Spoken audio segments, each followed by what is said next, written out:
Well, after a special election, voters in Miami's District 2 neighborhoods elected former journalist Sabina Covo as their new Miami City Commissioner. She will fill the remaining term left vacant by outgoing Commissioner Ken Russell, who stepped down to run for Congress.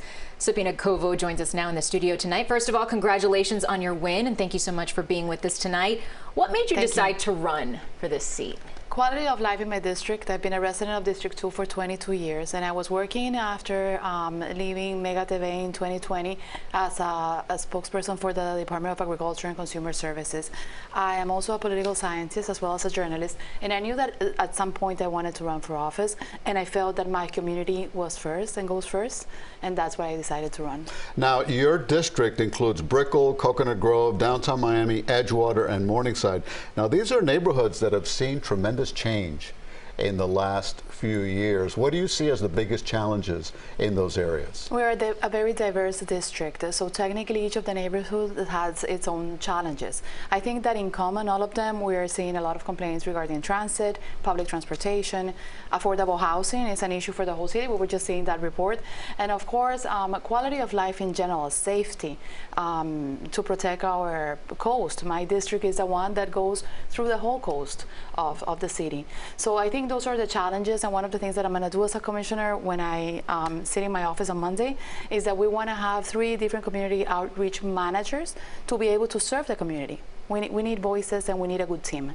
You mentioned that lack of affordable housing. You just saw that woman who had to move her entire life to a different state because she said she simply could not afford to live here anymore. What are some concrete proposals? What ideas do you have? Because as you were watching, you said this is going to take time to fix. This is going to take time because we are seeing 2 types of issues. Many in the cities in the world that are already developed, like the city of Miami, but we're younger, right? Have affordable housing that is built by the city. So that's one item, right?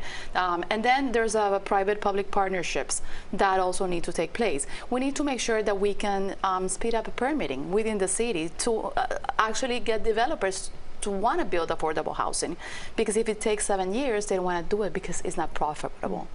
If we continue attracting big companies and high-tech companies and financial firms here that are paying the high salaries, isn't that contributing to the high cost of living here? How do you help out the folks who don't make those salaries, who want to stay in neighborhoods in your district? How do we know if they are actually hiring our people? I've heard a lot of constituents complaining about that. One thing that you could do is that you could actually make developers build commercial workspaces and commercial spaces that are smaller. When that happens, then medium and small businesses hire local. And that actually helps the environment, because if you can live in your neighborhood and you can work in your neighborhood, you don't need to drive. So there's a lot of creative ideas that we can bring to the table that don't cost millions.